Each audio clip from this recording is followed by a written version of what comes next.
Good morning, hello, welcome to the Hayley and Allyson show here on Backchannel. My name is Hayley Ellis. And my name is Allyson June Smith. Morning, Allyson. That was my fault. I usually introduce you. Hello, thank you for listening. If you are, we are here until 9 a.m. on Backchannel. The way to get involved, the command to give to your device is the word say, followed by whatever you would like to tell us this morning. If you'd like to tell us what you had for breakfast, do so. If you'd like to tell us your mother's maiden name, PIN number, do so. We are here for whatever you would like to tell us this morning. Get involved with the show. If you're on Twitter, you can tweet us at Backchannel Live as well as another way of getting in touch, or shout us. We might hear you. You don't know. We probably won't because we're based in the UK, but give it a go. It is November the 5th. It is a Scorpio season. If you're into your old horoscopes, birthday wise today, happy birthday to Kris Jenner. Another one. This family is so large. I swear, every day we're going to be celebrating a Kardashian or Jenner birthday. It is, isn't it? She's 65 today. We had was it Kendall Jenner yesterday? And it was also, it's been a lot of Kardashian Jenner birthdays. You're quite right there, but she is 65 today. Happy birthday, Kris. I'm sure you are listening. It's Odell Beckham Jr.'s birthday today. He is 28. Bryan Adams, do you know him, Allyson? Personally, absolutely. We wrote the song Waking Up the Neighbors together.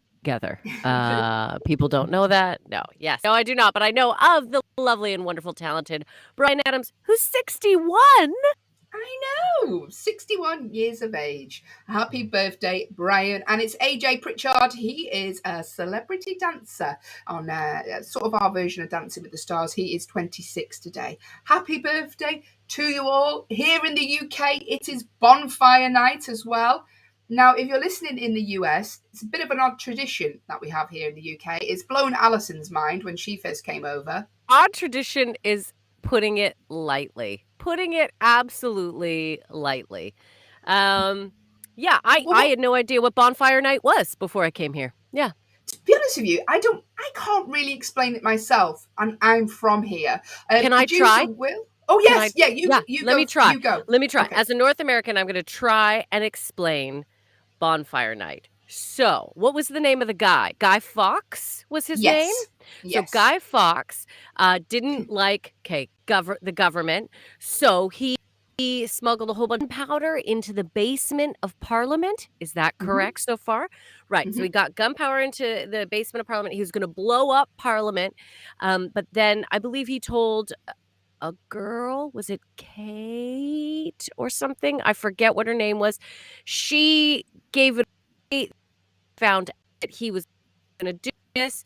So punish him. They got him.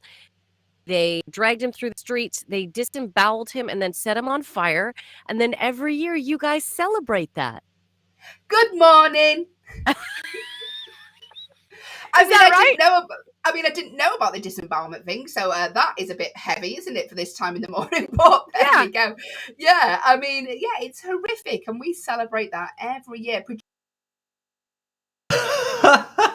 She's out. She was like, you know what, Producer Will?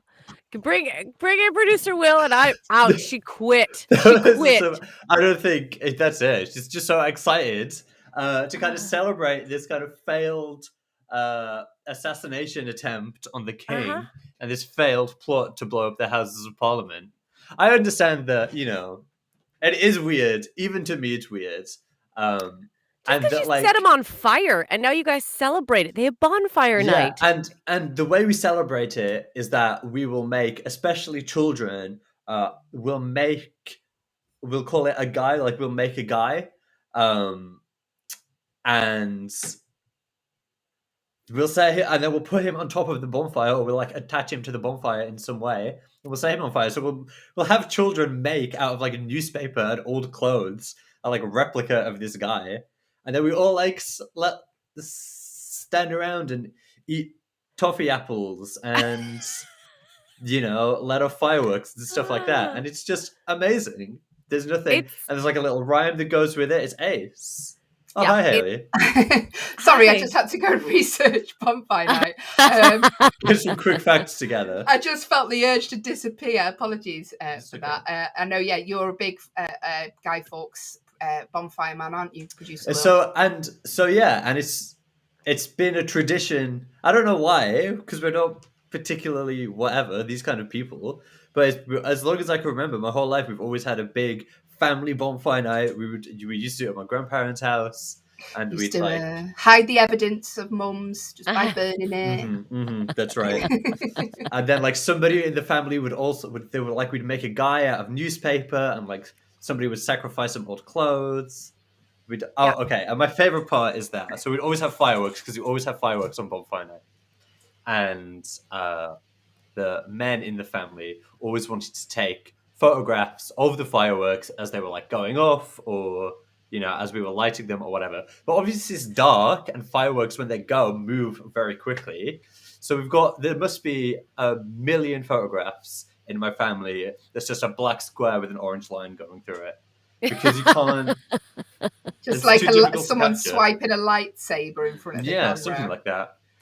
And then when we were at school, they were forever reminding us to check your bonfires for hedgehogs, because you don't want to inadvertently, like if you built your fire the night before, you don't want to accidentally sacrifice any hedgehogs. I mean, you need to really stop using the word sacrifice, Will, at 6 for a.m. this early morning breakfast show. Okay. Well, and the other thing they would tell us is don't put fireworks in people's lockers. Every year in high school, they would send around this memo being like, don't put fireworks in people's lockers. I'm like, do you mean like lit fireworks, or don't store them there? I'm not even old enough to buy fireworks. I'm in high school. I'm in year 8. That is a worry, isn't it? Just a firework coming at your face as you're trying to get your math book out. Yeah. I'd rather have the firework than the math book, to be honest. Me too. And do you have a fireworks tradition or anything like similar, Allyson, in Canada? No. No. Just as weird, Brit. Yeah, we have nothing like that. Yeah, I just also find it so bizarre because you're like, okay, let's keep it light. Let's keep this topic light. There's no way to keep this topic light. I mean, if you focus on so now, obviously, it becomes less about the failed assassination attempt of the king and more about eating toffee apples and drinking ginger beer and going to the fair. But so if you focus on that bit, then it's fine. It's just the kind of it's just the history of why it exists that's a little off. How do you teach that to kids in school too? That's what I think. In fun cartoons. And, they've seen Game of Thrones that goes with it. Kids these days are watching Squid Game. They're fine with Guy Fawkes. I'm telling you now. It's low key. Thank you, Producer Will. Producer Will is here with us all morning, checking the facts that we need checking. Listen, if you've got an odd tradition, let us know what your odd tradition is in your family, or maybe it's something that's been passed down through generations. Get in touch. Let us know what you celebrate that maybe anyone else doesn't. The command to give to your device is the word say, followed by whatever you would like to tell us this morning. We are here until 9 a.m. with Producer Will in his box room, and it's themed Friday. On Fridays, we like to do a theme to the show, and this show is this Friday is no exception, because today is it's Animal Friday. Oh, we've gone from guys on fire to animals. Here we go, everyone. Much happier topics. We have animals and we celebrate them properly as well.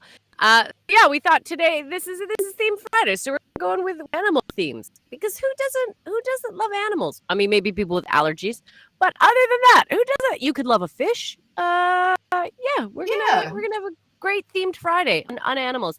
Hayley, you're an animal lover. I am. I've got. I wasn't allowed pets when I was growing up. You see, Allyson, because my sister was allergic to me being happy. Yeah, me being happy. It's a joke. Hey, good morning.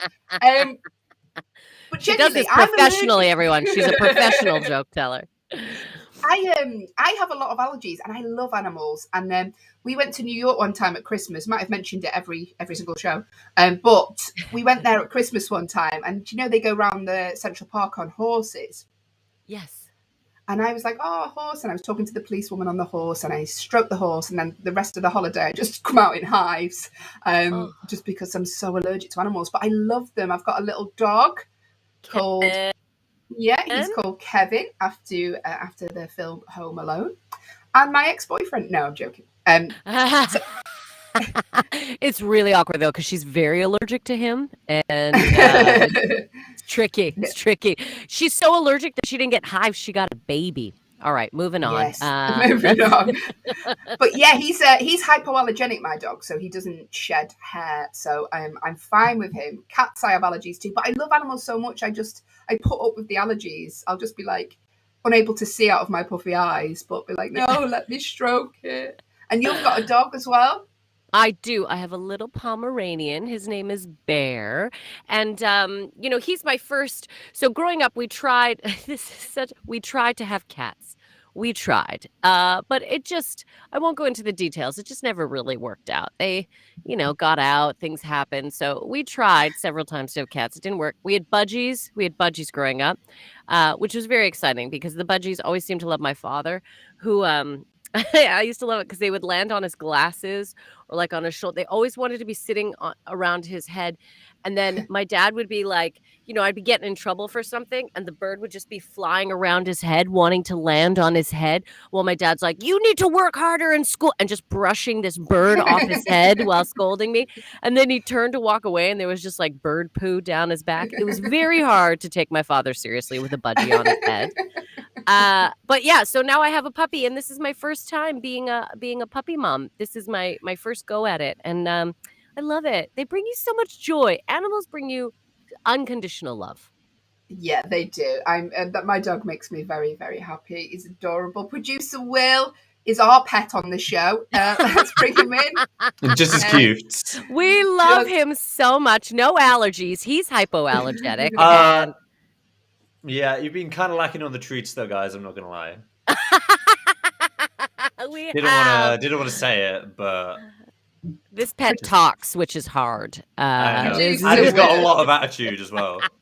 A lot of attitude for a pet. take him back to the pound. Producer Will, do you have any pets, or did you have pets growing up? No, I don't have any pets at the minute because I live in like a blah blah blah. My landlord's no pets allowed. I might get a fish though. I think I could get away with a goldfish in a bowl. Yeah, I've got a funny story to tell you actually about not allowed to have pets in a sort of rented property. So I think I was talking to someone, I can't remember where, maybe it was someone I used to work with, and she basically wasn't allowed to have pets in the property, and the landlord was going to come and do checks, and they thought, you know what, they're going to hardly check it, we're just going to get a dog. And they got a dog, and then the landlord was like, we need to come and do a check. So they was like, fine, just take the dog to my mum's. They're never going to know. Got rid of all the dog toys, etc. The landlord comes round, everything's fine. He goes out to inspect the garden, and there was just loads of dog poo just covered in the garden. Yeah, and she just, I think she panicked and just went, oh, it's mine. Like, just like, no. Like, what's worse? Like, having an animal that you're not supposed to, or them thinking that you are taking poops in the garden. That one's worse. I think. Exactly. No, we never really had. Well, I'm definitely not going to be getting a dog then. But I used to think that I was a dog person for a long time. I thought that I was a dog person, and I love, I like dogs, but they love energy. They require a lot of attention. Yeah, and sometimes I can't even walk myself a day. I decided that I'm more of a cat now.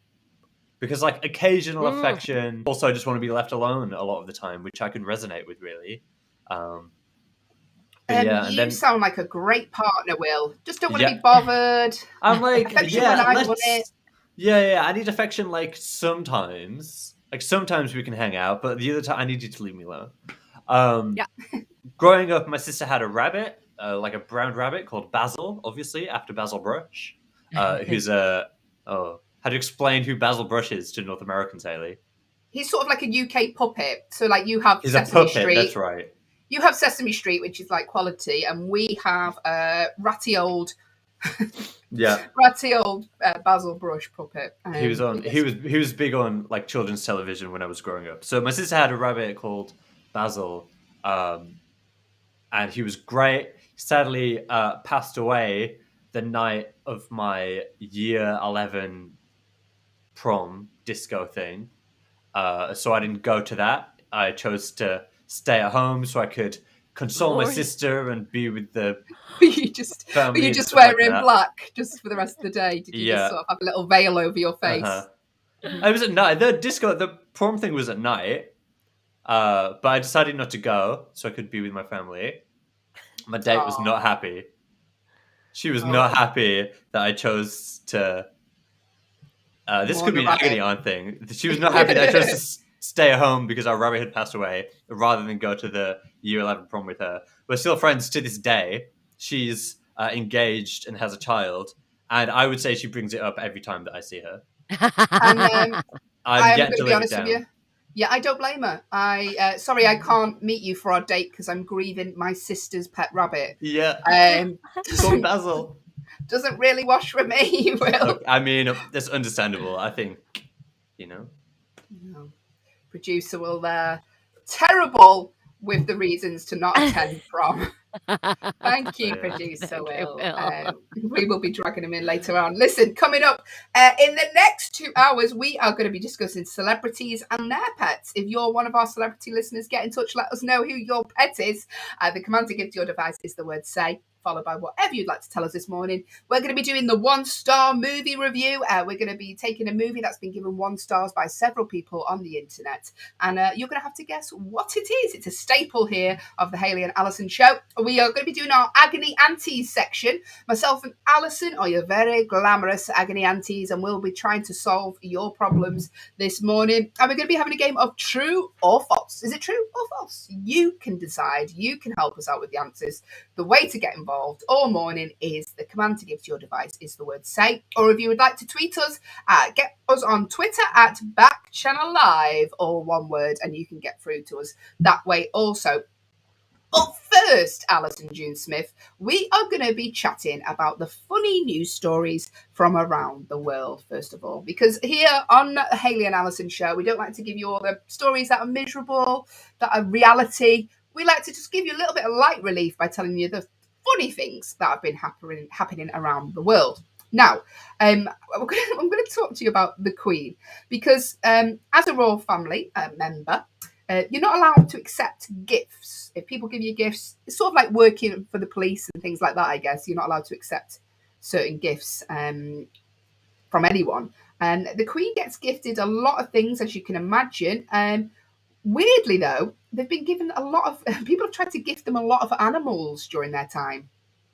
And large animals by this list. Like, huge animals, which I guess is lovely. Thank you very much for the hippopotamuses and elephants.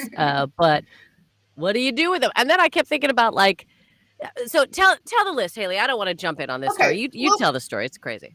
Well, for example, she was given an Arab stallion. That is an animal by King Faisal of Iraq to commemorate her coronation in 1953. Some people why not bring flowers and a bottle of wine? She was given an Arab stallion. In 1973, she was given a black gelding centennial. I don't even know what that is, from the Royal Canadian Mounted Police. In 1961, you're quite right, Allyson, she was given 2 pygmy hippopotamuses. So I'm going to say it twice. Hippopotami, correct. She's been given wallabies, and they've all ended up in various zoos, by the way. They're not just running around the palace, although it's like Jumanji, her living room, isn't it? That's exactly what it's like. 6 red kangaroos. You forgot that. 6 red kangaroos. And a partridge in a bed. Well, absolute madness. Just maybe you could, maybe the Queen should just do like an Amazon wish list and go, look, guys, instead of getting me some hippopotami this year, I just fancy a book token.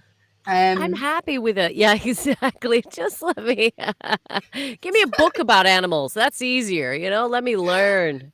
I mean, the woman's in her 90s. She doesn't need to be caring for her Arab stallion running around her living room. I mean, it's very nice of them. Obviously, different cultures have different ways of gifting things. If you've been given an odd gift, to say the least, get in touch. The command to give to your device is the word say. Any unusual presents, Allyson? I mean, obviously not animals, but what's up there with that?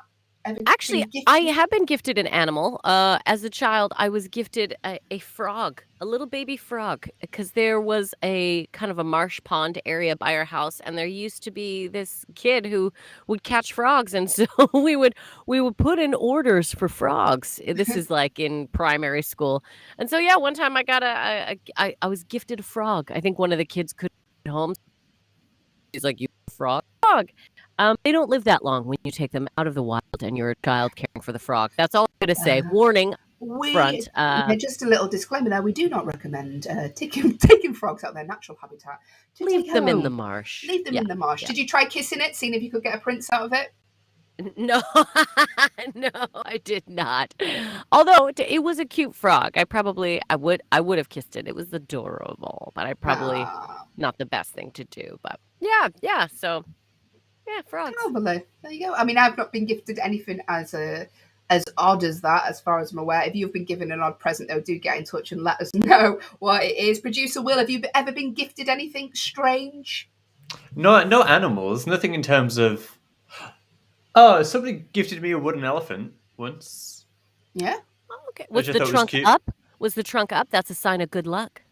No, the trunk is down. Oh, sorry. Didn't bring that up. That's awkward. Sorry. Maybe that's why. I like it. It lives on my bookshelf, so I can talk about the elephant in the room. Hey. Listen, it might be early, but Producer Will is still on fine form this morning. And what is it? Is it a book stop? Is that what it is? No, it's just a little. I think we got it from like the Christmas market. It's just like a little one. Do you want to see it? Yes. If you're Producer Will, those of you just listening, he has gone to get his wooden elefante. It's just like a little elephant. It's a couple of inches long and about. If you're just tuning in now, he's describing a wooden elephant. A wooden elephant. Thank you, Producer Will. Do you know what? I don't know if they do these in the States, but in the UK we have lots of Christmas markets where they sell stuff that's just made out of wood. Like it's just, and it's so expensive. So I bet that elephant that he's just shown us was probably about $30, $40. And it's tiny. Like they just, I don't know if they do they do that in sort of America, this Canada way, this Christmas markets? No, you know what? I'm sure some places might, but it's not a common thing. Like I never was like, oh, Christmas markets. Christmas markets I learned about when I came here. And yeah, it's like a big outdoor, a lot of stalls, vendors sell things outdoor. And then they have a lot of like, hot drinks like a mulled cider, hot chocolate, or you can have an alcoholic beverage if you want as well. But you see a lot of people with the mulled cider. That's the big thing, which is a boozy drink. But we just like to drink at any time, and we use any excuse to do so over here in the UK. Have you got a story for us, Allyson, about an orange bird? Yes, I do. Yes, I do. So this is great. So according to a Facebook post from Tiggy Winkle's Wildlife Hospital in Haddam, there was some people who found an orange bird. It looked like a seagull, but was orange, completely orange. And they were like, whoa, we've never seen a bird like this before. So they got the bird. They took it to the Wildlife Hospital, where they were informed that yes, it is a seagull. But the seagull had gotten into either some sort of curry powder or turmeric powder, and the bird was completely coated in this powder, which is why the bird couldn't fly. It was orange. And so they gave him a very strong bath, and they said it was quite a smelly bath because as they washed the powder off, it had a scent. So the poor bird was probably just like stunned, smelling turmeric, overpowered turmeric, which actually bird is very good for you, for your digestive system. And so they washed the bird off, and then now they're giving him some time to heal because it was hard for his feathers to get back to normal. But yeah, so it was a seagull who had gotten into some turmeric or curry powder, and yeah, I'm looking at him now. He is washed down. He still does have a faint tint of orange. You'll never get rid of it, can you? It's like getting glitter on you. It just sort of moves around your face. Yeah, I think I've still got glitter from primary school that's still in my face, like I just can't get rid of. Or it's like if you order a strong curry. So curries are a big thing over here in the UK. A lot of different Indian curries, and they're delicious. But I will say this: if you happen to spill even the smallest drop on your counter, it's never going away. You then have a permanent orange stain on your counter, on your clothing. So this seagull decided to go for a little. He had They were a like, curry oh, night. what is this rare orange bird? But it wasn't. It was just a seagull fell in some curry. Because we're doing all animal stories today, if you haven't already guessed, because it is Themed Friday. We are talking animals. We're going to be going through some animal facts for you later on that you may not know. Did you know, Allyson, this week, the 66-million-year-old Triceratops skeleton was sold? I mean, who's buying that? It's not something that you want. It was like, oh, I'll tell you what I need to pick up this week. I need to get some shopping. And a Triceratops skeleton. Milk, sugar, bread. Ooh, 66-million-year-old Triceratops skeleton. Which is funny because they almost forgot that on the list. But they got it on the list. They picked that up. That's crazy. 6-million-year-old. It went for $7.7 million. And this made me laugh. The world's biggest Triceratops skeleton it said also known as Big John. I'm not sure the name Big John was around in that sort of period, but it was sold for €6.6 million, $7.7 million to a private collector. I would love to know what they're going to do with that. I have not a clue. My guess is they've, I don't know, rented it to a museum. Do you rent things? Do you make money off of, can you rent to a museum? I don't know exactly how it works, but I'm assuming it's in a museum somewhere being showcased to the proper lovers of skeletal remains. You just remind me, when we were talking about picking it up from the supermarket, I went to a store. This is maybe a year or so ago, and there was a man at the checkout in front of me, and on his shoulder, he had a bird, a cockatoo, just sat on his shoulder. And I was like, why would you take that to the store with you? Like, I don't know if that's because it's a parrot, or sort of, so he doesn't have to remember his shopping list, and he just go, butter, like, cheese. It just really amused me, this little parrot. Maybe, did your dad used to do that with your budgie? No, we tried to get the budgie to talk, but he wasn't. BB, her name, the last one was a her, BB. She wasn't she didn't say a lot of words. She just chirped at my dad and pooed on his back. They had a great relationship. They had a better relationship than we did. Yeah, I was going to say, sounds like she was just getting revenge. There's another story as well. And basically, how smart do you think your dog is, Ali? Well, my dog, they say Pomeranians are quite clever, actually, because they're little, but they got big brains. So apparently they say they're quite clever. My dog is hiding his cleverness. I will say that. He's keeping that under wraps. He knows his name. He knows the word treats. Oh, I shouldn't even say that loud. Otherwise he'll start barking. I know. Walk, the basics. And he knows daddy. If I say, go find daddy, then he'll go Danny, which is the cutest thing I've ever seen. That's also my way of rid of him. Where's daddy? Go find your dad. That is very cute. Yeah, I think all owners think their pets are intelligent. My dog isn't the most intelligent. Doesn't really respond to his name, but I love him anyway. He's mine. But apparently, there's been sort of new research into how smart your dog is. There's ways of testing it now. I mean, sit them down with a pen and paper. Let's see what they can do. But Border Collies are starting the new dog research, because Border Collies are meant to be a very intelligent dog, one of the most intelligent dogs around. And in this 4-part experiment they've been doing, it's involved teaching the dogs up to 12 new words per week, and then testing their ability to remember these words and toys associated with the words. I mean, just let them be a dog. This is the thing. But in the same time, too, same way, too, they are then learning how to communicate to us so we can help them get exactly what it is they need. And they can, because that's the thing. Once you learn your dog, you know the behaviors, you know what they want. But I mean, it must be frustrating. I mean, do you imagine being a dog and being like, no, I want the squeaky toy. I don't want Bunny. I want the squeaky toy. It must be hard. So at least now we're giving these pups a chance. And quite frankly, I would rather have dogs being able to communicate better than some of the humans that are on the planet. So I think We're doing Very ourselves a service. true. Producer Will's informed us this morning that there is a crow, which is a bird, with a Yorkshire accent that's been I've filmed. heard of this bird. I know. I You all right, love? just, You all right, love? You all right, it's just, love? yeah, I mean, that's kind of the whole story. It's just hilarious. But and it's from a while back. It's not a recent story, but it reminded me of when you were talking about birds that can talk. It's just literally, it sounds uncanny. Like it could be like an old man on the streets Yeah. of Leeds.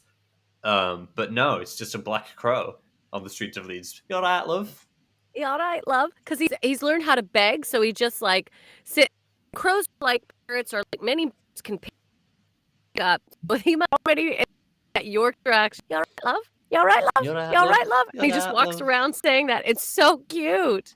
There's also that I can't remember what it says, but there was that. Do you remember the cat from Tennessee, Texas, Mississippi, somewhere in that neck of the woods? That said, so like, well, hey y'all, in like a really thick Southern American accent. That was incredible. No, a cat. It said, I'll send you the video later, but yeah, it said, Yeah. well, hey y'all. I'll need to speak to your doctor, Will. Okay, maybe I'm just seeing things. Maybe Speaking some- of animals that know how to talk, do you know about Bunny the dog? Yes. No. Now, Oh, Ali, you tell us about Bunny the dog. 'Cause I've never heard of this. It's because you're Okay, on Bunny- TikTok, Haley. yeah. I'm of a certain age, Will. Well, I that's can't be not on TikTok good enough. now. This is why you need me to bring you all the TikTok stories. Yes, Yeah. all the TikTok. And Allyson knows about it, though. So Allison's got her finger on the pulse more than me. Well, just because Danny and I have discussed this with our pup, and we're like, we cannot teach our dog this. Could you imagine? So basically, Bunny the dog, lovely dog, and basically what has happened is they have buttons, and they teach Bunny a word, and they associate it with a button. So he will push a button, and it will say like food. So that means that Bunny wants food, or toy, or walk, or play. And so a different button is a different word. And so eventually the dog could get like, walk, Bunny, play. And it's like, oh, do you want to take Bunny outside to go play? And like, so the dog can communicate what it is it wants to do.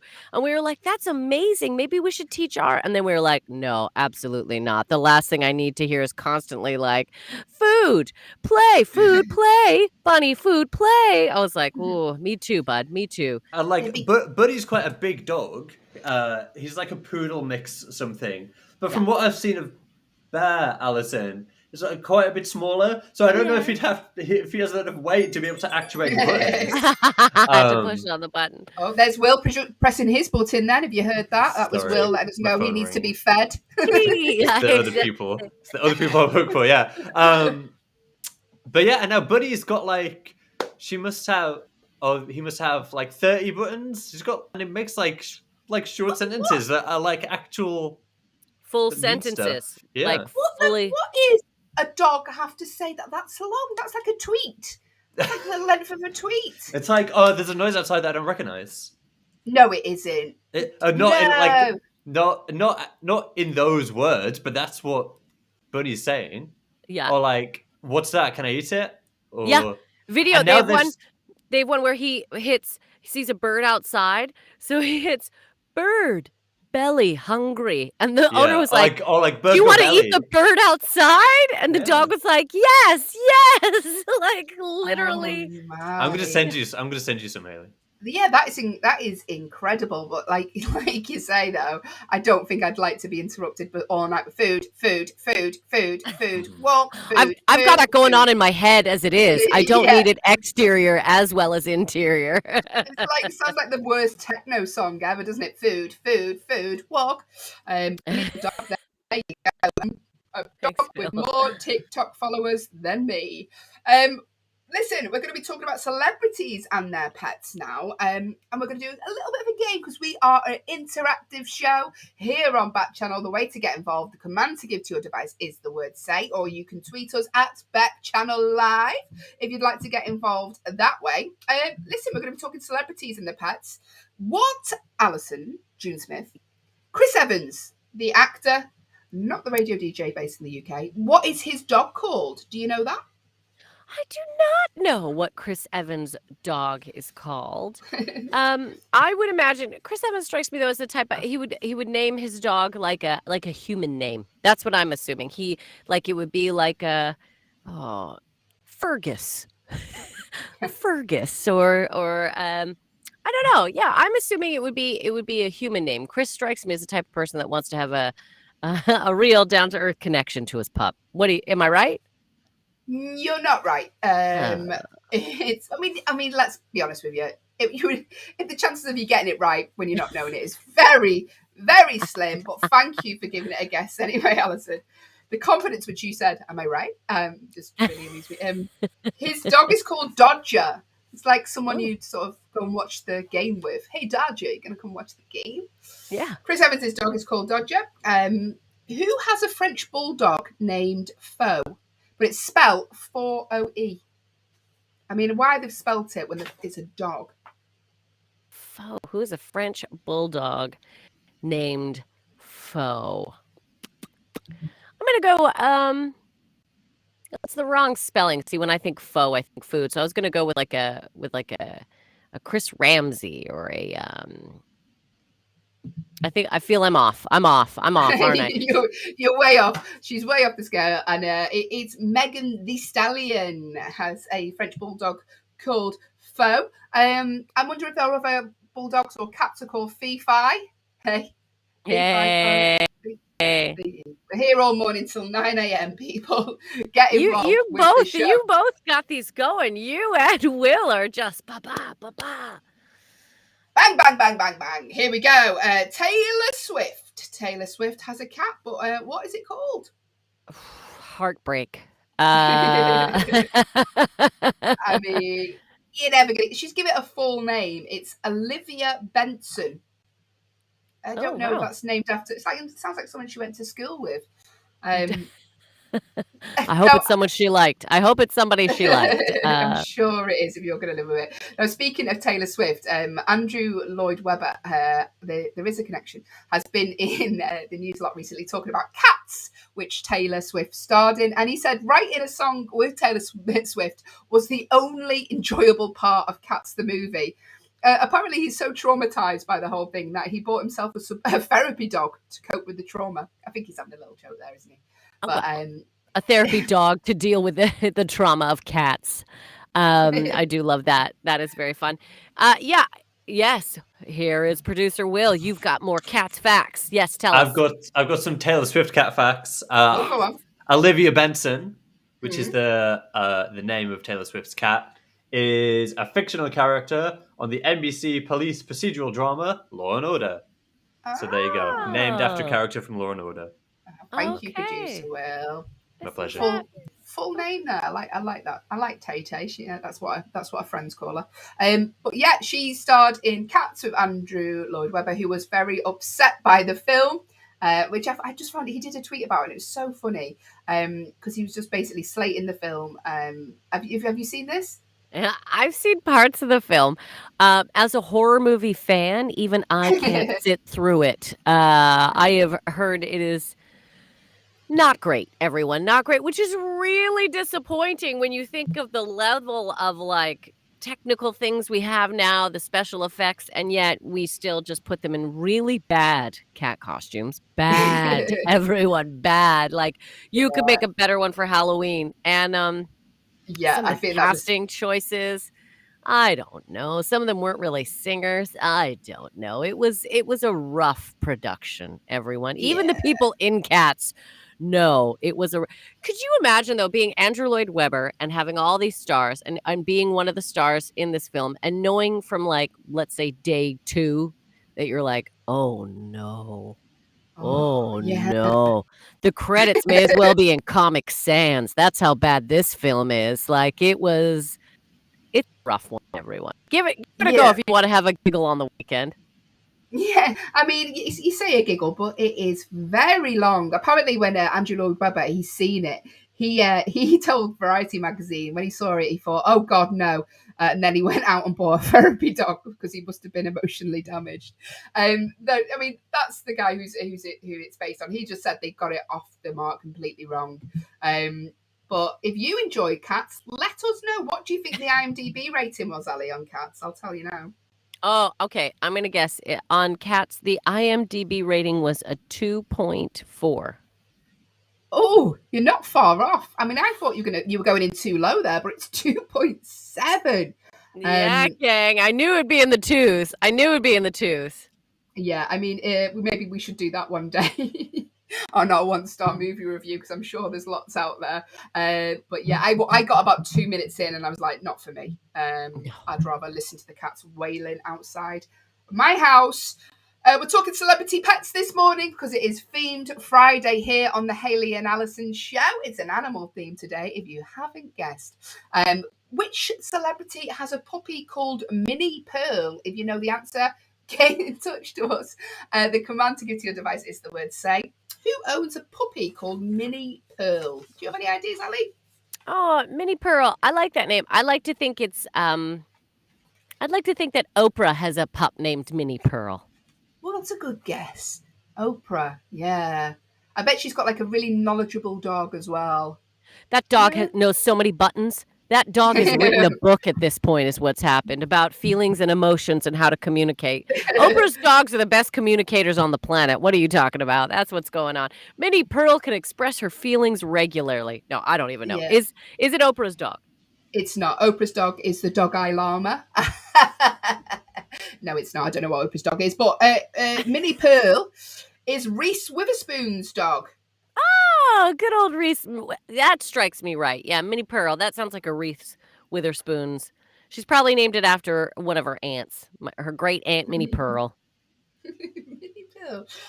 Tom Holland, he's got a dog, but what's it called? Have a little guess. Let us know what Tom Holland's dog is called. Don't say it out too loud. He might be listening. The dog might run up to the device, wondering where that's coming from. Tom Holland's dog, any guesses? Well, Tom is a pretty basic name, so I'm going to say he's gone with a basic name for his dog. I'm going to guess Doug. Doug the dog. It's actually Tessa. I've no idea why. Producer Will, any idea why Tom Holland's dog is called Tessa, just like the name? No, but I can tell you about Oprah's dogs. Yes. This is, can I say, just as before we get into it, my kind of like internet search history since I started producing for this show has gone in a very different direction. There is all sorts in there. Last minute Googling. Okay, let me just read this article and then I'll be right with you. Oprah's. Okay, we'll just sit here in silence for a moment. Good, that'd be great. So this article is from November last year. So it looks like she's. Oh my goodness! Oprah has had over 20 dogs. Remember, that Cocker doesn't Spaniel. sound good. Like over her lifetime. I don't know how old she is, but that's I don't know. Longtime fans will likely remember Cocker Spaniel, Sophie Solomon, Golden Retriever Luke. But today she has 3. This article says 3 cuddlers, which I don't love. Springer Spaniels, Sunny and Lauren, and Cocker Spaniel Sadie. Oh, I like that they've just got like human names. They've just got normal person names or like Yeah. normal animal names. I love Oprah. Okay, what else do I need to look up? Why is dog's called Tessa? I'm not going to be able to find that. Producer Will I'll be getting back. the facts of the show. Producer Will, why is the earth round? He's been with us all morning and we're slowly grinding him down. Celebrity dog Lady Gaga obviously was in the news recently because her dogs were found safe after the armed robbery, which is pretty upsetting, but luckily she was reunited with her dog. Her dog is called Miss Asia Kinney. And Jennifer Aniston has a dog. I'm sure it's adorable because Jennifer Aniston is, but what's her dog called? Any clues? Ross? No. Ruff.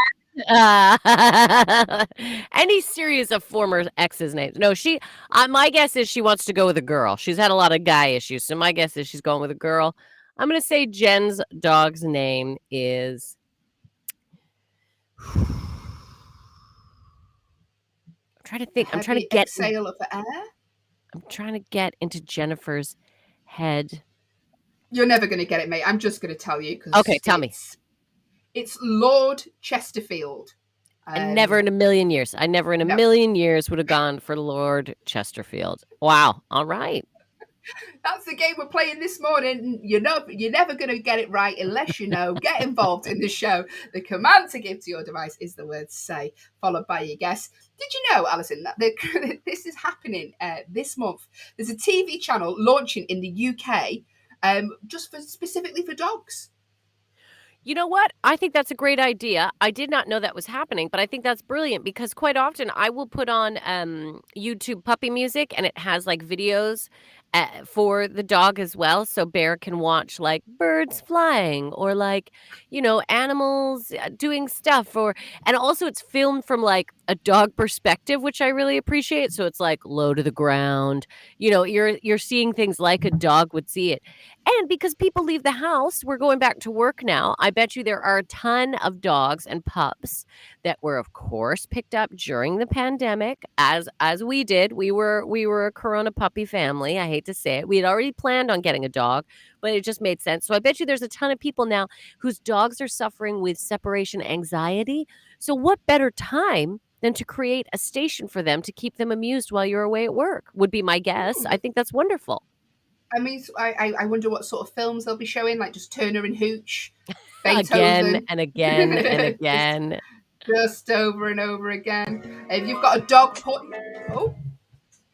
Me again. Producer Will, he likes to enter with He music came in now. with music. Sorry. It was from... It's royal producer Will there. He's here with a fact, people. What have you got for us, producer Will? Okay, so I don't know why Tom Holland's dog is called Tessa. I feel like that I'm was glad just... that 5 minutes you've been away. Exactly fine. That's all I came on to say is I don't know. I know that Tom Holland is a Staffordshire Terrier that he's had since 2014. How many Instagram followers do you think the dog has got? Oh, don't say this because it'll be a hell of a lot more than what me and Allyson Yep. have got. Like a million? A million. Less than 1 million. Okay. I'm going to go for this? 500,000. 35.1 thousand. I mean, it's just upsetting, isn't it? I'm sorry. I write my jokes. We go out on the road. We drive around for hours a day. And a dog who doesn't even know he's got an Instagram account. Mm-hmm. It's a girl, isn't it? It's Tessa. Is absolutely killing it in the Instagram state. So yeah. You just need to try being adopted by Tom Holland, Hayley. I would love to be adopted by Tom Holland. I think we all would, let me tell you. His dad is a stand-up comedian, Dominic Holland. There you go. No fact for that. Thank you, producer Will, bringing us not what we asked, but another fact nonetheless. We are talking animals this morning on the Hayley and Allyson themed Friday. The way to get involved, the command to give to your device is the word "say," followed by whatever you would like to tell us. Let us know where you are in the world. Let us know what you're having to eat. Let us know what you do for the rest of the day. Let us know your family. Introduce us to them. You can always tweet us as well at Backchannel Live. The new ABBA album's out today, I've just noticed as well. First album in 40 years. Oh, wow. What's the name of the album? Voyage. Oh, well, It's a long one, guys. That It's a voyage long has been going on for a while. Not animal related, but it's just nice to know, isn't it, that ABBA have got a new album out.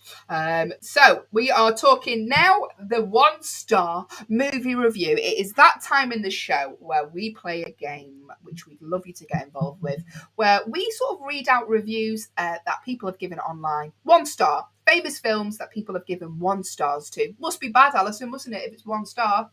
Well, I mean, you would think, but also there are just a lot of people out there who are unhappy in their lives, and I feel need to.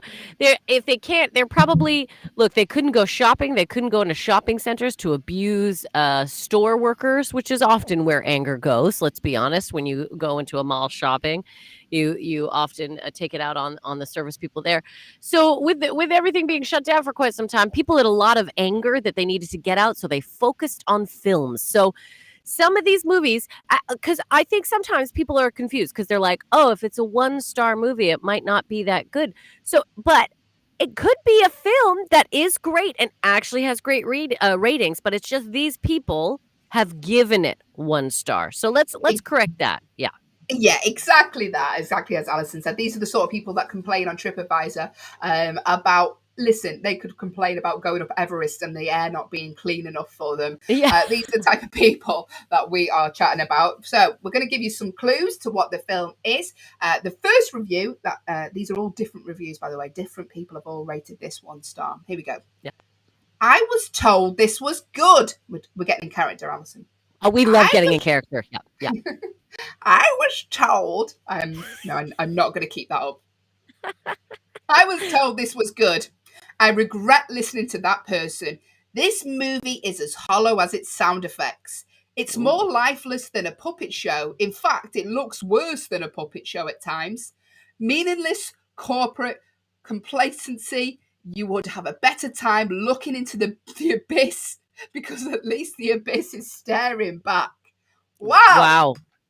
I see what I mean? This person, I mean, don't ask them if they like their dinner. That's all I'm going to say. If you have them over, you're in trouble. They've got some anger they need to let out. Wow. Meaningless corporate complacency. That's a good line, though. I mean, this unhappy person is educated. I'll say that. I'll say. Let's give you another one. Is staring back. There you go. Staring back. Often when I stare into the abyss, I want it to be staring back. That's a terrifying thought. Okay, another review. Here we go from another unhappy customer about this film. There was not even one funny content. Sloppy dialogues and the story totally flat. I doubt it was a comedy. I wouldn't suggest it for children, as the plot is hardly understandable, even by adults. By understandable, I mean exciting. This movie just happened. No memories left. No magic left. It's hard to write anything because the movie was empty. Disappointing. I love Lion King, Tangled, Wall-E, Hercules, but this movie is a disgrace! Exclamation point. There you go. I mean, it's a kids' movie and they're getting that irate, people. What movie do you think it is? Get your guesses in. Now, the command to give to your device is the word say. So Echo, say Wall-E. It's not Wall-E because they said they liked Wall-E. But which film made them this angry? Allyson, I'd like you to do the next clue because I really like your acting. If you could do it in the style of an elderly man. The next one. Okay, elderly man. Here we go. To all the elderly men there, I do apologize. Listening at Backchannel, 6 a.m. Okay, here we go. I decided to watch this Disney movie, for it seems to have an original scenario with mesmerizing visual. It is a beautiful movie to watch and quite entertaining for the first 30 minutes, but then it ceased to be watchable, with all the old cliches recycled by Disney. Not to mention the horrible soundtrack, children sitting behind me asking their father, "Can we go home, please?" And it was just 30 minutes into the movie. They started asking repeatedly after 1 hour. I totally agreed with them. I wanted to go home and watch The Lion King. I wanted my evening back. Did I nail it?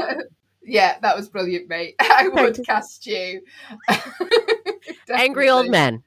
End scene. Yes. There you go. So they keep comparing it to the Lion King. Look, there's only one Lion King. You need to move on. Lots of adults getting annoyed at a cartoon. We can see there it's Disney by the sounds of it. But what is it? We've had no correct guesses so far. Do let us know if you think you know what the movie is. The command to give to your device is the word say. Oh, here we go. Helen from Washington thinks it's Aladdin. We'll let you know shortly, Helen. But Aladdin, what year did that come out? I think that was in the 90s, wasn't it? Maybe it was in the 90s because it was in that Little Mermaid, Aladdin, They redid it again recently, didn't they, with Will Smith as the genie? Oh my goodness. I've never even seen that one because I'm stuck in the 90s. So, yeah. There you go. We'll give you one more clue. Allyson, if you'd like to read the next one, is it the movie started out with just one above? If you can read that one for me, but in the style of Christopher Walken. I don't know. However you would like to do it, Ali. If you could just do it as an angry adult watching a cartoon, that would be great for me. Okay, I'm gonna start off. I'm gonna do it a very snobby. I'm gonna do a snobby, angry man. Here we go. The movie started out great and seemed promising, but what really shocked me was the theme song of this movie. It keeps repeating, "Try everything." My wife and I worked very hard to teach our kids the opposite. We were rather disappointed and couldn't even get past the opening theme song. Also, I'm tired of these animal movies. There you go. Allyson June Smith is available for voice work in your area. We know that it is a Disney film. We know it is a cartoon or animation, and we know it's an animal movie. But which is the film? We can see there that one person has got it right. Leo in Ohio. Leo in Ohio almost rhymes. He has got the answer correct. But what is it? A few more clues, quick fire clues. It was released in 2016. I think of the theme. That's another one. Think of the theme. It gets Of 8 the out of show? 10. Yeah, of the show. Yeah, it gets 8 out of 10 overall. So I mean, generally, people like it. I mean, it gets an 8 out of 10. People, except for these few angry people. Yep, the song is "Try Everything" by Shakira. Did you know recently? That's my Shakira. There we go. Nailed it. Live on the show today. Did you know that she was robbed recently by a? Did you hear this story? Are you sure her hips didn't lie about this? Go on. Sorry. No, Allyson. She was robbed by, and it's in keeping with the show. Shakira apparently was robbed by 2 wild boars. What? I'm bringing the story up as we speak. Yeah, I see because it doesn't sound real, does it? But apparently she was attacked by a pair of wild boars when she was walking through a park in Barcelona with her 8-year-old son. She said the animals attacked her before seizing her bag and retreating with it in the woods. Now, it sounds to me like she just spent too much money. She's trying to come up with a lie as to where her purse has gone. And just walking home and two wild boars took my bag. But that old wild boar excuse. I've used that from time to time, haven't we all? Yeah. She said it had a mobile phone in her bag. She said it took everything. And then she turned to her child apparently and said, "Tell the truth. Say how your mummy stood up to the wild boar." Amazing. So have you seen the wild boars that attack Shakira? Do get in touch with the show. But this theme song for this animation was by Shakira. And here is your final clue. It starred Jason Bateman, get my words out, Jennifer Goodwin, Idris Elba, and Jenny Slate. But what is the film? Get your final guesses in. I've got 2 answers coming through correctly so far, and you win nothing but your pride. But the get involved, we're an interactive show here at Backchannel. The command to give to a device is the word "say," followed by your guess. Do you know the film, Allyson? I don't.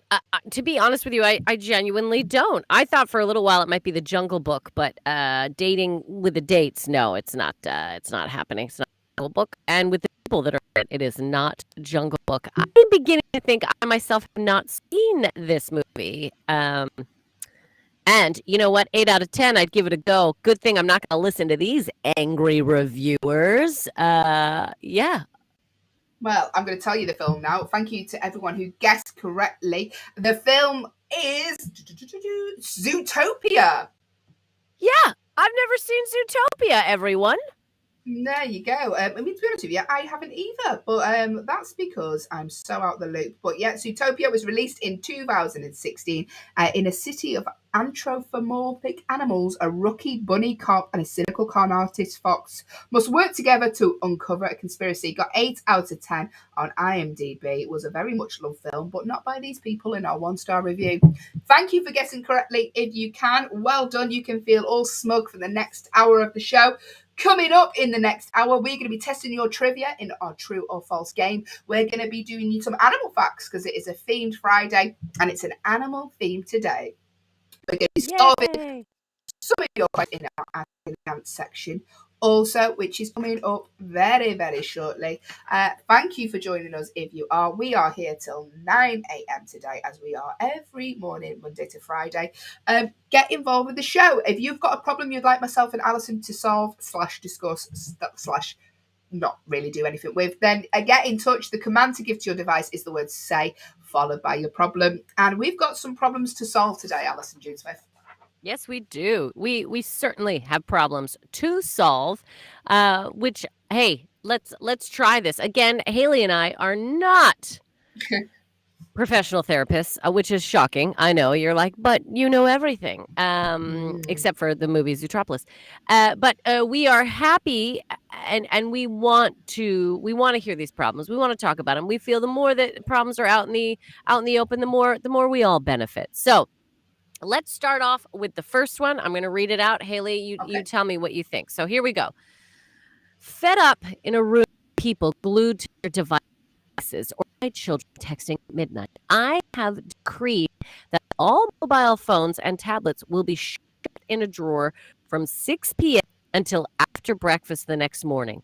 The children complained. My husband has flatly refused to abide by the rule. How can I expect them to comply if he won't set a good example? I mean, yeah. I sort of think it's a good thing what you're doing, but at the same time, I couldn't be away from my device for that long. Like, No. I struggle. I like to know what IMDb rating films get when I'm watching a film. I mean, I consult my device more than I consult my own mind, which is terrible.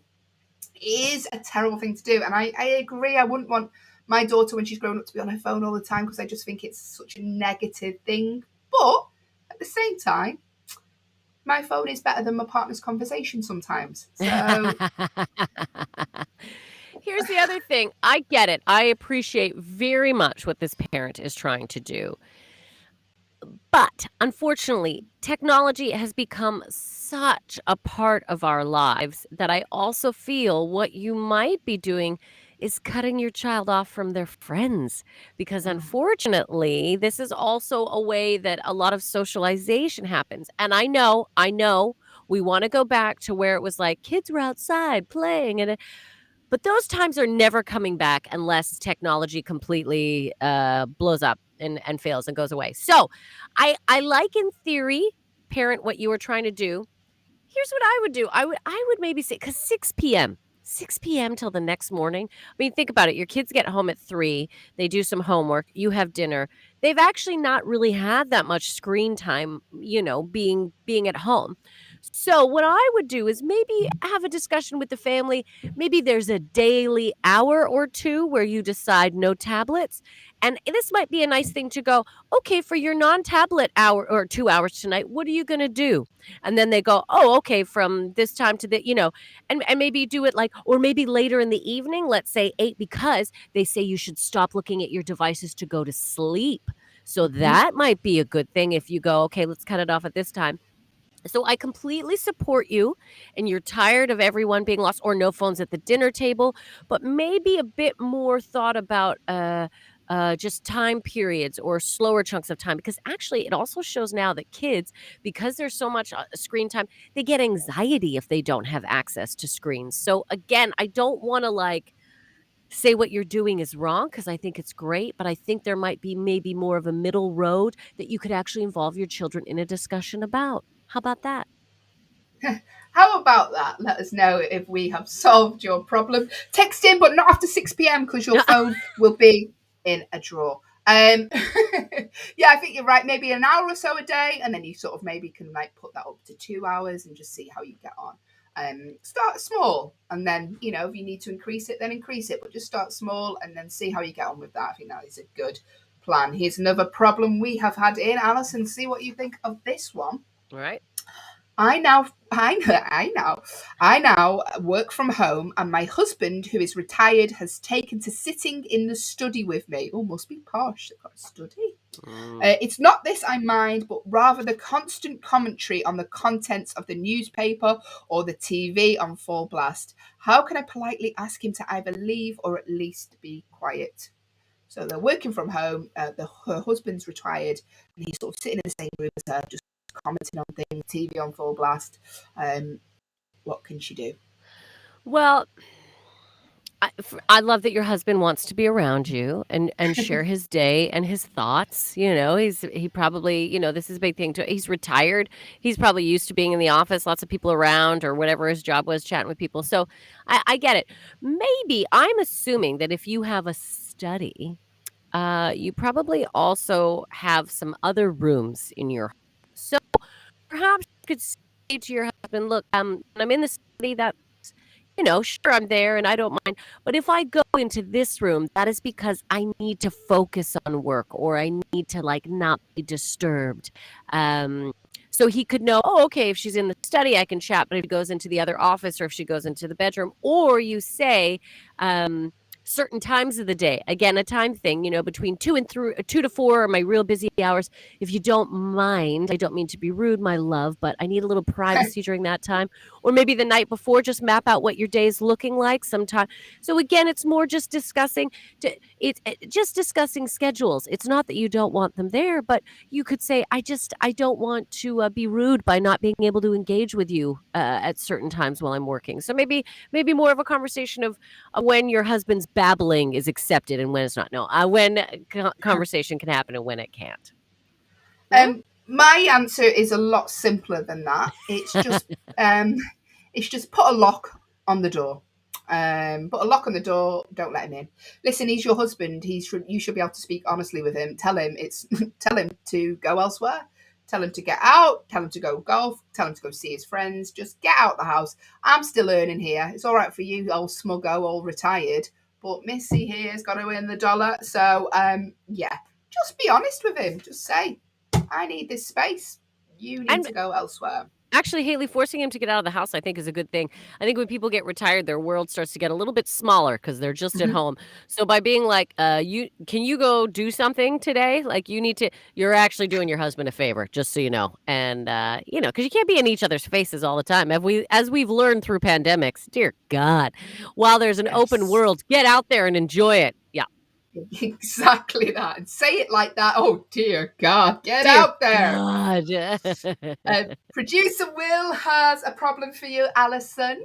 I certainly do. They're good questions today. Good questions. Thanks, Hayley. During lockdown, I bought a kitten for company, this person writes. It was quite sweet when small, if always slightly feral, but it's getting meaner with age. It recently launched itself at my boyfriend's face for no apparent reason. He was lucky to keep his eyes. Oh my goodness. I'm convinced my cat hates me and I'm feeling trapped. How might we make friends? How do you befriend a kitten, Allyson? How do you befriend a kitten that's growing up? Well, believe it or not, cats can be trained. Cats can be trained. But you cannot train a cat with punishment. So, I don't know if you ever used to see this. Sometimes people have a water bottle. So if a cat runs up the curtains or does something, you squirt it with a water bottle. Cats don't learn by punishment. They learn Negative by positive reinforcement. Yeah, they need positive reinforcement. Yeah. So when the cat's cuddling, when the cat is being nice, it gets treats. When the cat is not being nice, you ignore the cat. You don't give it any attention. And so then eventually the cat gets used to, oh, when I'm nice, the humans want to feed me and give me treats. And it's all food oriented. Look, cats are all about food. Let's not be, it's not about us. They don't care about us. We are the vessels that feed them. Exactly. Get some treats. Yeah. But definitely, scheduling cats need a proper schedule. So one thing that I like to recommend in the evenings, have a toy or have a puzzle or have a game that only comes out at bedtime. So the cat realizes, oh, I get this thing when it's nighttime, when my parents leave. And that encourages the cat to sleep, because sometimes it is an off schedule that makes a cat a little feral and a little angry. I don't ask me why I know so much about cats, but yeah. This is a lot of our answers today have been around time. Time is your friend to resolve some of the issues that we've been solving today. One of my colleagues got a puppy during lockdown, or I don't know if it was puppy, just like a young dog. Yeah. And because it was a lockdown puppy, it hadn't met a lot of other people. It hadn't interacted with other humans, so they would take it, out, and obviously the streets get busier, and it would bark a lot, and it would, get nervous or anxious. So they took it to a dog therapist. Yep. They took their dog to a puppy therapist. So I don't know. Maybe my point is maybe bring in some outside help. Maybe get someone. Don't be afraid to ask someone to help you train your kitten. I absolutely love that. I bet you there's groups. I bet you there's Facebook groups or groups out there that you could join too about like how do my feral cat or my lockdown animal, my lockdown. I think that's a great suggestion. Looking outward for assistance in regards to this sort of like you are right now. Good for you for reaching out to us. And now we're telling you to continue that search and ask someone else is what we're Perhaps somebody who's a little bit more kind of qualified in the area of kitten training. Yeah. Yeah, but that's what I think. It's it's positive reinforcement. Mm-hmm. Yeah. I like that. Yeah. Treats. Yeah, Thank treats. you, producer. Well, Will's theme today is treats too. He just wants us to start giving him treats. He wants positive positive affirmation training. He's like, I did good, give me a treat. Yeah. Should we have one more problem, Ellie? Yeah. Okay, let me read this one to you, Hayley, and you tell me what you think. Okay, so a group of old friends has arranged a reunion of sorts. Oh, God, here we go. All right, so a group of old friends has arranged a reunion of sorts. I agreed to go, but I am dreading it. I am fairly recently divorced and spend most of my time with my dog, whereas everyone else will be bringing spouses and talking endlessly about their children. Do you have any tips to make it bearable? Yes. Number one, don't worry. Everyone hates child talk, so you are not going to be the most boring one there. No, I'm kidding. We love hearing about children. What do you think, Hayley? Yeah. Yeah, my number one tip would be don't go. Don't go. Do something better in your time. If it's just going to cause you anxiety and stress, like, I don't know why. Are these people that you want to be around with? I mean, it says it's a reunion of sorts. You're dreading it. I mean, you're probably going to be the most interesting person there. These are all married. They're tied down. They've got children. They've got no stories anymore. You're the one with stories. So you shouldn't feel embarrassed by that. You're the one that's got a bit of freedom. So you're the one who's living your life. And they'll probably be jealous of you. I'd say 100%. I 100% was thinking that they're going to be like, oh God, you're divorced. You could do whatever you want now. Like they're going to be looking at you with eyes of envy a little bit. I wouldn't be surprised after this meeting if another divorce occurs from that group, right? Because they're going to be like, they just seem so happy. And also, please believe that when you run into a group of friends, they are lying about how great their lives are. Okay, everything in the world now is smoke and mirrors. So don't you worry about it. Even if they're saying it's great and so is going to get accepted to this college and they're lying. Don't worry about it. Your life is just as great. What I would suggest is if you really want to go, sometimes if I'm going to a gathering where I'm like, oh God, these people, what am I going to I will pre-write a list of topics that I can talk about. I will rethink of some things. So I go into the event going, all right, if all else fails, I'll talk about this. I'll guide a conversation to that. So sometimes I brainstorm things that I want to talk about just so I have an idea. So I'm not left there thinking about nothing. Yeah, I mean, that's a good way of looking at it, Ali. I mean, I just wouldn't go. That's my advice. Hayley says don't go. I say if you're going to go, do some prep work. Be ready. Be ready. The fact you're having to do prep work for a night out, I don't know. But yeah, let us know if you've got a problem you'd like me and Allyson to actually solve and me to not. Then get in touch. The command to give your advice is the word say, followed by whatever you would like to tell us. Whatever problem you would like us to solve, then get in touch. But it is now Allyson June Smith's favourite time of the show because it's true or false. We are going to have a little game of true or false. The idea of this is for you to get involved at home. If you're listening on your device, the command to give is the word say, followed by true or false. Get involved. We'll let you know whether you are right or wrong. We'll take it in turns. We'll ask each other a question first, each even. Allyson, if that's all right with you. I love this. And again, animal theme, everyone. So we're learning about animals. We're very excited. Listen, yeah, if you just tuned in, why do you keep going on about animals? It is Themed Friday. Each Friday we have a different theme here on the Hayley and Allyson show. This theme, the theme this week is animals. So, like I say, get involved. True or false, Allyson? True or false? Is it true or false? Sea otters, one of my favourite animals. Sea otters have favourite rocks that they use to crack open their food. That is absolutely true. Sea otters are very smart, and they are one of the only animals that know how to use tools and have always used tools. So, yes, true. Yeah, I mean, that's an easy one to start off with. Yeah, it's true. They store the rocks in baggy pockets of loose skin under their arms. I could probably do that as well. It's amazing how many rocks I have on me right now, everyone. Don't throw me in a river. That's all I'm saying.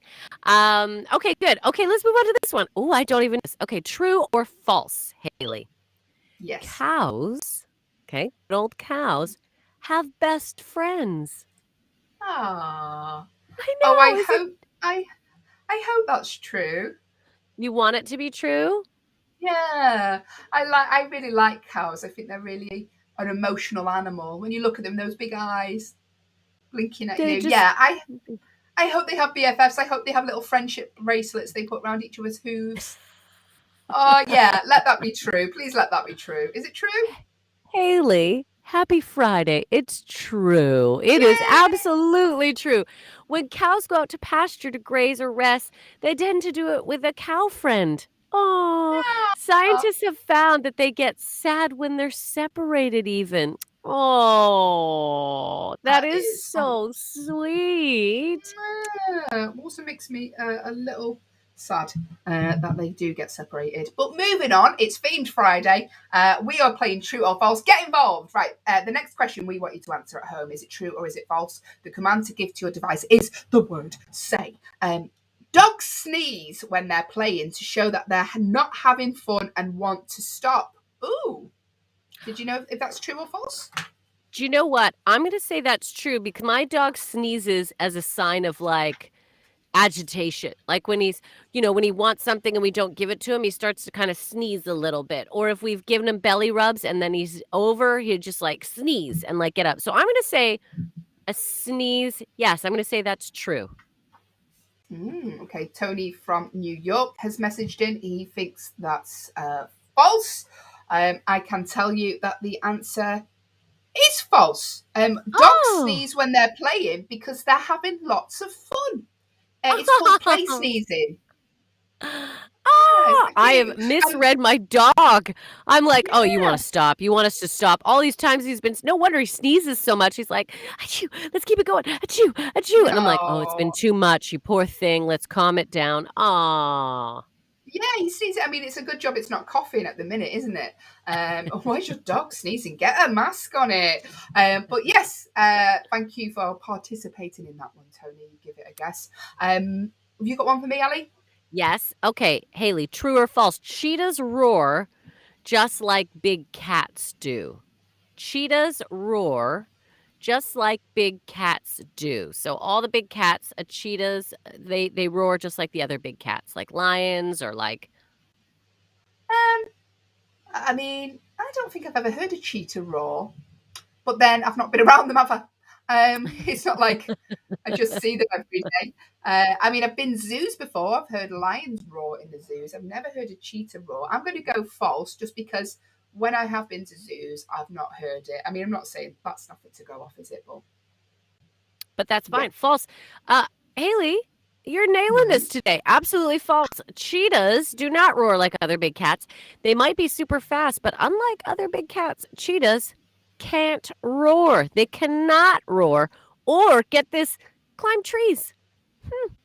Instead, they just like to chirp and purr, just like your little cats at home. Ah, but you wouldn't want one sat on your head in the middle of the night, would you? No. Just a big, huge. Yeah. I went to university with a girl who had one too many drinks, and she woke up the next morning. She said, "I can't move." She couldn't move her head, and she's scared. And she was shouted out for a flatmate who's my friend, and they ran in, and just the cat was asleep on her head. Oh. There you go. Oh. It's one for you, AJ Smith. Okay. First time I've ever called you AJ Smith. AJ. And I'm not going to do it again. AJ, here we go. Baby elephants suck on their trunks just like babies suck on their thumbs.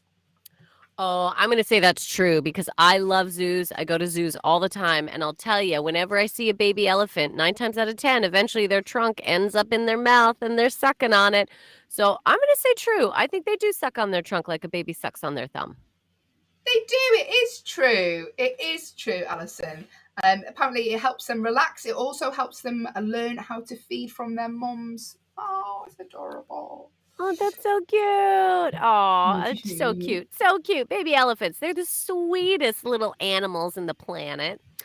Okay, Hayley, true or false? We got another one. This is a dog-oriented one. So here we go. When your dog puts its paw on you when you're petting them, they want you to stop. Is that true or false? When your dog puts its paw on you when you're petting them, they want you to stop. So my dog puts his paw on me when he wants me to like do something. But if I'm already doing it, does that mean he wants to stop? Oh, we're learning today. We're learning about our animals. Yes, I'm going to say that's true. I'm going to say it's true. Is it true? Okay.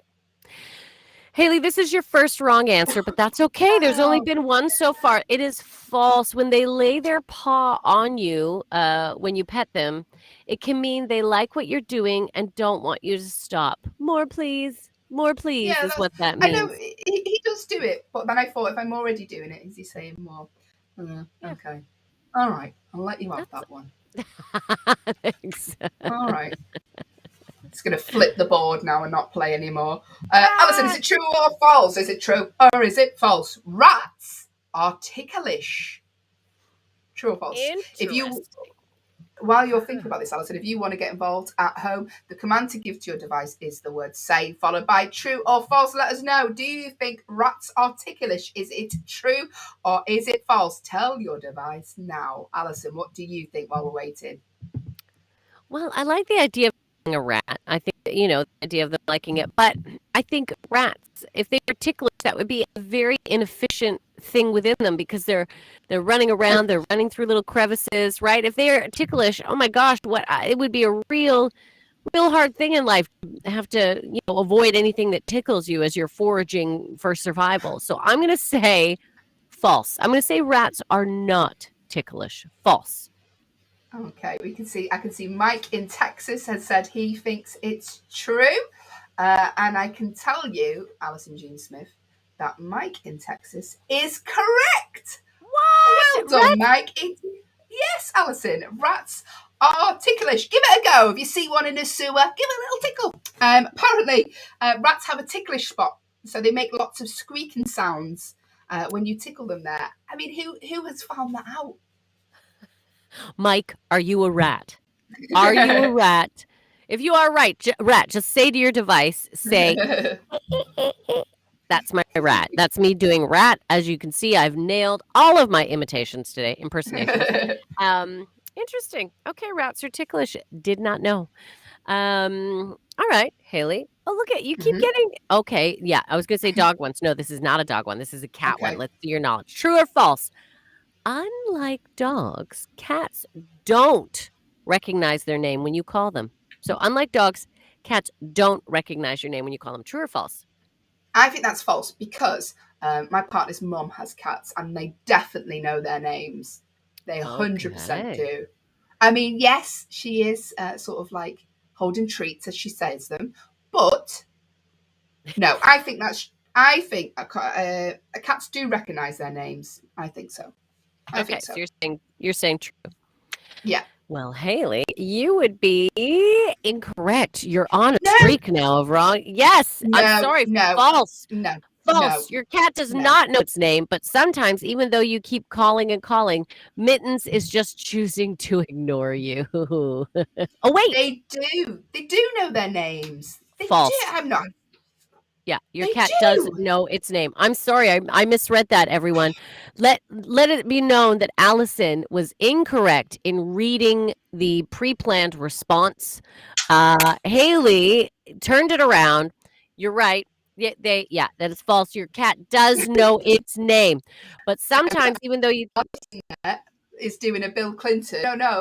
Yes, no, you were right. No. I was right. You were right, Hayley. You were absolutely right.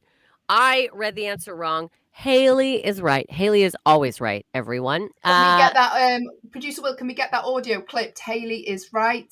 We just have that clipped every now and again. I'm just going to play it to myself. No, Hayley is right. Thank Hayley you. is right. Thank you, Allyson. You're welcome, babes. I knew it because they do react. They do come to you when they call their name, and I thought that can't be right. Here we go. We'll do two more. We'll do one each. How about that? Okay. I mean, great. You can't redeem yourself now. You've lost too many. No, I can't even read answers correctly. Let's go. Arctic reindeer's eye color changes throughout the year. Is that true or is that false? So Arctic reindeer's eye color changes throughout the year. I'm saying true.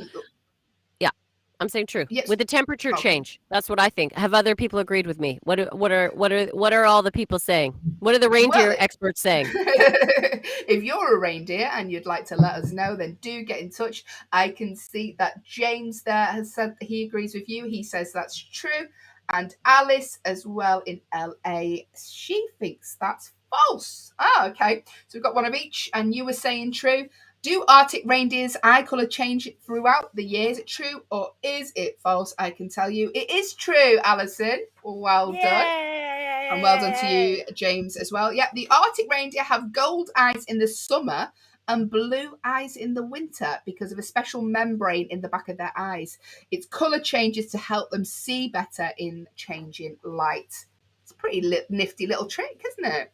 That is a nifty little trick. Why don't we have that? This time of the year, our eyes go to yellow so we can see. What colour are your eyes, Allyson? Brown. Straight up brown. You can't get more brown than these puppies.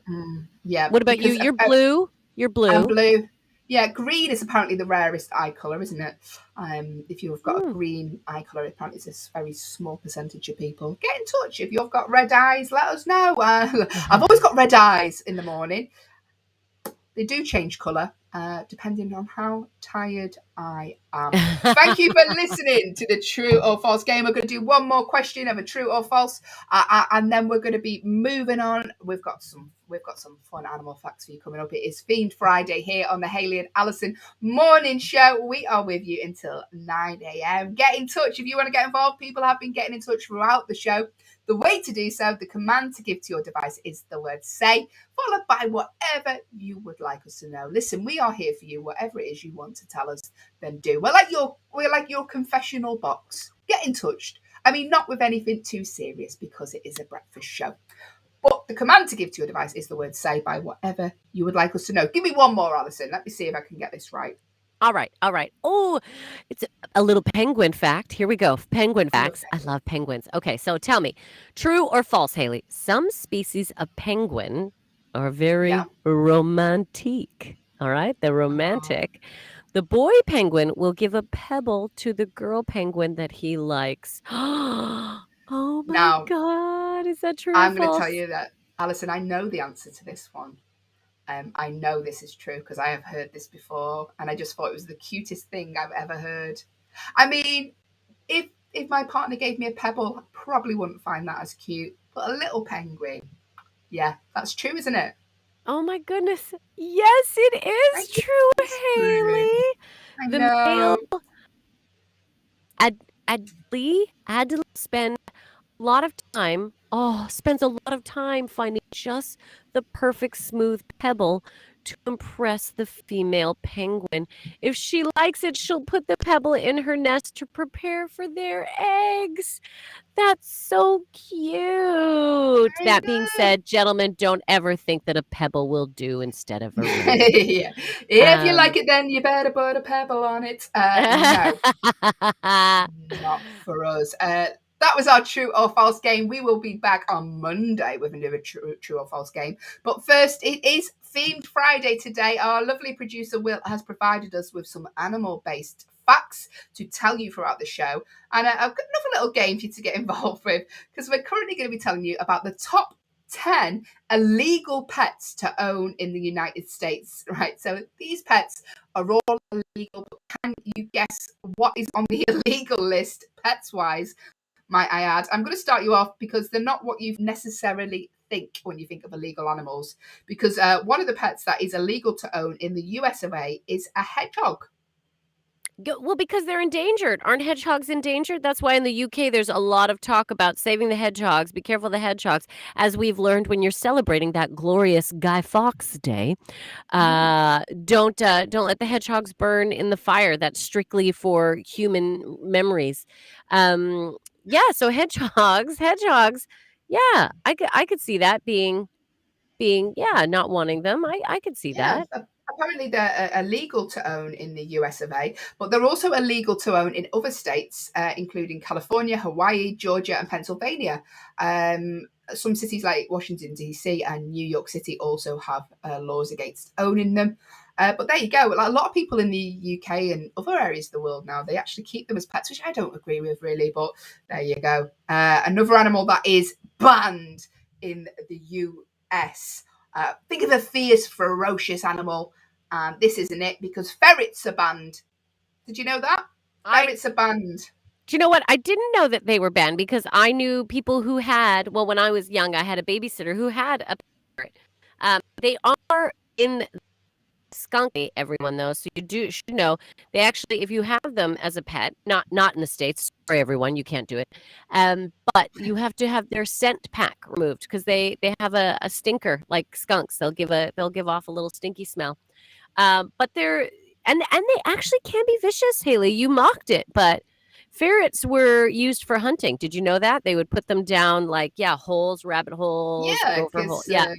They go down trouser lengths, don't they? So apparently the most common reason for banning them in the States is the changes they could cause to the ecosystem if they are set or lost in the wild, because ferrets are a bit of an escape artist. And they'll do damage. They'll get rid of the animals around them. They'll like go in and be like, you think you own this territory, frogs? Well, no, you don't. And they'll do some damage. So they're feisty guys. They're feisty guys, but they are cute. They are cute. Turtles are illegal to own in the US as well. That's crazy. I didn't know. Turtle. I was going to say everyone has a turtle.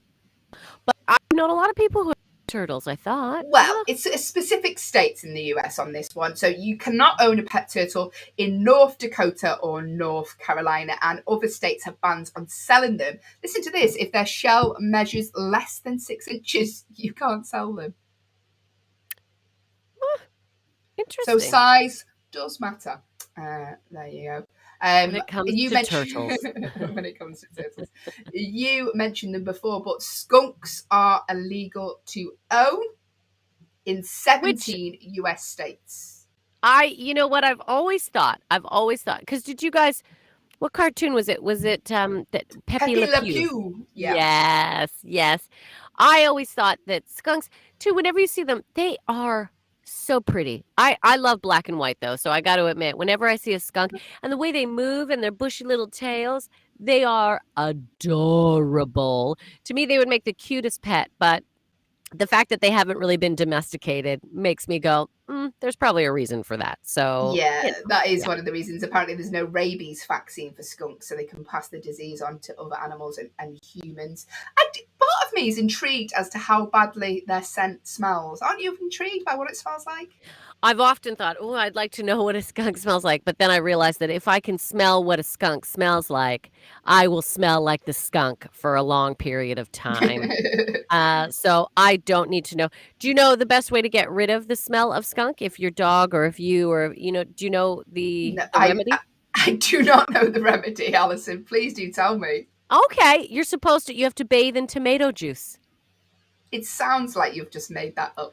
I am not. Producer Will could even look into it. I guarantee if you get sprayed by a skunk or if your dog gets sprayed by a skunk, tomato juice. You have to take a bath in tomato juice. That is what gets rid of the smell. I know. It's ridiculous. Never even been sprayed by a skunk.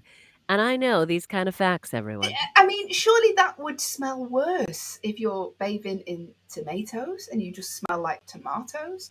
Sure, but it Like, gets rid of the skunk smell, right? What do you want to smell more, like a tomato or skunk? My guess is tomato. well, I don't know what skunk smells like. It might smell like Chanel to some people. Ali, you do know. Producer Will, can you fact check that for us?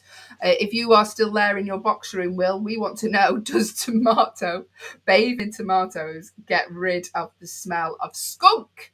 We are learning here today on Backchannel. Here he is, Producer Will. I'm on healthline.com, Yes. and I don't want to burst any bubbles or anything, but contrary to urban legend and online myth, tomato products such as tomato juice and sauce do not eliminate skunk smell. Oh,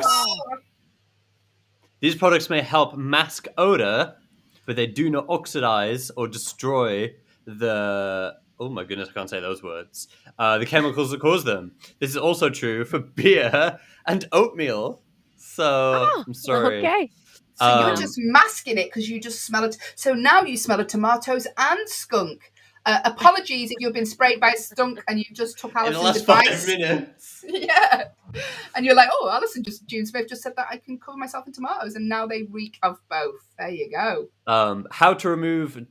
So I mean, obviously, the people who are listening who have been skunked in the last 5 minutes. We That need to sounds like an provide them. MTV show, doesn't it? You've been skunked. An immediate bath or shower should be your first step for removing the smell. Blah blah blah blah blah. Wash your entire body with deodorant soap or a grease-cutting detergent. What you have is shampoo made for oily hair. You can also soak in a baking soda bath for 15 to 20 minutes. So basically, just have a shower. Yeah. I mean, if you've got to put like a tea towel over you till you rise, I mean, what is that? Prove yourself for 20 minutes. Yeah. I mean, thank you, Producer Will, for clearing that up. Okay. There he is with Look at me, just passing on wives' tales. I'm sorry, everyone. I'm sorry. I apologize. Thank you, Allyson. The other illegal pets owned in the US are much like what you would have guessed anyway. Zebras are illegal to own, and lemurs. It just sounds like Michael Jackson's old backyard, this list. But there you go. Did you know that this is a story I've seen recently, that a Florida man was arrested for allegedly throwing a live alligator into Wendy's drive-through window? I couldn't believe this when I heard it. He bought a drink and then threw an alligator through the window. I believe he had picked up the alligator on the road on the way to. And this is like, I don't know what to do with this. Let's just throw it in a Wendy's. Apparently, it was just a stupid prank that he did, and it's. I mean, is it a prank throwing a?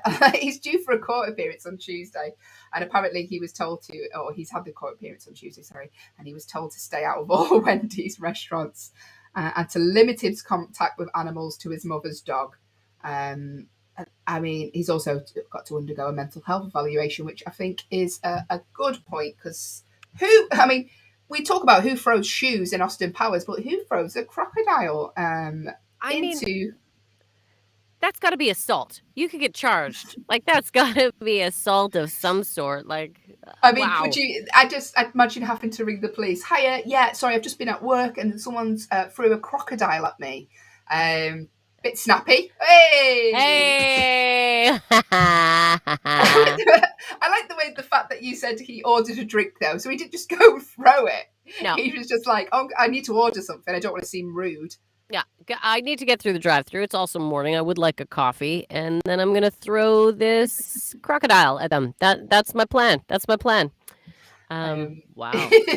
Yeah, I used to work on a drive-thru when I was like 16 in a well-known fast food restaurant, and I sometimes had people trying to like climb through the window of a night time. Never had a crocodile thrown at me though. People tried to climb through the window. Yeah, I mean, it was very late at night, and they were desperate for a burger. But still, no excuse. But I'd rather take that, Ali, than a crocodile getting thrown at me, but there you go. I'm going to hit you with some animal facts because it's Theme Friday, people, here on the Hayley and Allyson show on Backchannel. I'm just going to adjust the light on my camera because I currently look like, do you know when people do documentaries and they have to blank them out because they don't want to be seen? There you go. Just put my light on so you can now see me. It's like I had changed my voice and it was just a silhouette. Here are 75 animal facts. We're not going to do them all. Don't worry, Allyson. That will change the way you view the animal kingdom. It's an article on Best Life. And I for some of these facts on here, I absolutely love because I never knew this, but this is a great fact. And if you're into crime, it's one that could help you out because koala fingerprints are so close to humans that they could taint crime scenes. That's amazing. When I saw that, I was like, that's incredible. Wow. I didn't even know koalas had fingerprints, let alone very similar to humans. So if you're a criminal, get yourself a koala. And Imagine they're like, oh, this bamboo's gone missing. Who could it? Imagine you got done for like a koala's crime. That'll be a Netflix documentary before we know it, won't it? 1,000 pounds of eucalyptus leaves was stolen from. Oh, some of these facts are terrifying. I'm gonna read another one out here. Well, this one doesn't surprise me. I'll hit you with this, Allyson. Female lions do 90% of the hunting. Of course they do. They probably cook it as well. Don't think not cooking it as well. They're hunting, they're cooking, they're changing diapers. Female lions are not given enough respect. That's what I think. Yep, they're cleaning up the mess. They're going to work. That would make a different Lion King, wouldn't it? They should have that. They should have the Lion King-ess, where she's just working around the place. The world's oldest breed of domesticated dog dates back to 329 BC. What? Wow. I mean, I wouldn't have had a guess about when dogs come about, but 329 years BC, apparently. Dogs were around in ancient Egypt, which actually I did know that. Maybe dogs built the pyramids. Maybe they did. See, that's interesting because I always thought Egyptians were more cat people. Yeah, because of the sphinxes. Yeah. Well, there you go. I mean, well, at least when they built the sphinxes, they thought, because the dogs might just leave and follow them round, but the sphinxes are going to stay in place, haven't they? Yeah. Another little fact for you about animals. There's a kind of ant that only lives in a small area of Manhattan. Is that like a Sex and the City ant? What is it? The ant loves cosmopolitans. The ant is single and looking for other ants. Wow. In a city like Manhattan, there's just one ant. Yeah, there you go. Apparently, if you're ever in the area of the Broadway medians at 63rd and 76th Street in New York City, keep an eye on the ground. Look down. There's a Manhattan ant, and they only live in one small area of the city. How funny is that there is snobby ants that are like, no, I'm not going to another postcode. You won't catch me in Brooklyn. Like, I'm not getting on the subway. You kidding me? This is where I landed. This is where I'm staying. This is my land. Wow. I like it, ants. You're staying strong. Keep in the turf. Very picky ants there. And we're talking about animal facts today on the Allyson and Hayley show. If you've got an animal fact, then get in touch. The command to give to your device is the word say. Let us know your animal facts. We are learning today, everybody. We are here until 9 a.m. with your animal-based facts, and the command to give to your device to get in touch is the word say, followed by whatever you would like to tell us. And we are talking animal facts. Did you know that pigeons can do math, Allyson? I did not. That means that pigeons already can do more than I can. Yes. They can fly. They can do math. They are apparently one 2011 study published in the journal Science found that the birds are capable of doing math at the same level as monkeys and at a higher level, it says, than Allyson June. All right, let's not rub it in. All right, come on, Hayley. Imagine, but that'd be quite handy if you had to do a resit your maths test. Then maybe you could get a pigeon to sit on the window ledge, give you a few clues. The answer is 2. That's my pigeon. That's really good, Allyson. You're very good at impressions, aren't you? Thank you. Today I'm nailing it, everyone. Where's Allyson? we're another little fact for you. Koalas. I mean, I probably could have guessed this one, but I'd love to be a koala, right? Because they sleep for up to 22 hours a day. Yeah. Well, I don't know if you know this, but eucalyptus leaves, which is what they mainly eat, tend to sedate them. So they are slightly medicating themselves with those eucalyptus leaves. Yes. Oh, I did not know that, Ali. Yeah. And look at producer Will. Don't look it up. All right. I don't need to be proven wrong Yeah. again. But I'm Yeah. quite sure eucalyptus leaves make them go to sleep. It makes them drowsy. It sedates them a little bit. Yeah. And by the time, so say you had a 22 hours sleep and you just wake up, you'll be like, oh, only 2 hours back to bed. Oh, what a life. Are you kidding? I mean, it'd be a terrible documentary, wouldn't it, to watch? They're still asleep. They're still asleep. They're up. Now they're back to sleep. They've eaten and fed. They've fed and drank. They are back in bed. Yeah. They sound like students, don't they? They do sound like students. One is worrying about a paper it's not yet written, but it's eaten some eucalyptus leaves and it's gone back to sleep.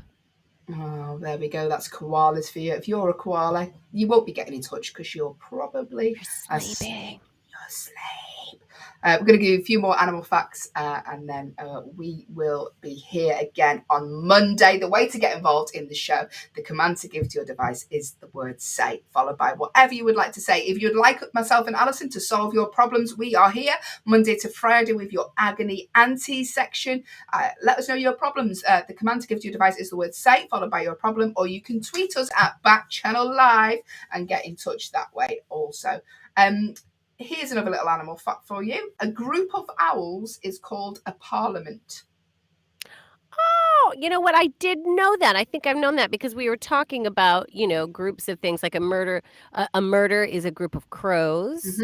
Mm-hmm. What else? Gaggle is a group of geese, I believe. What is a group of Canadians called?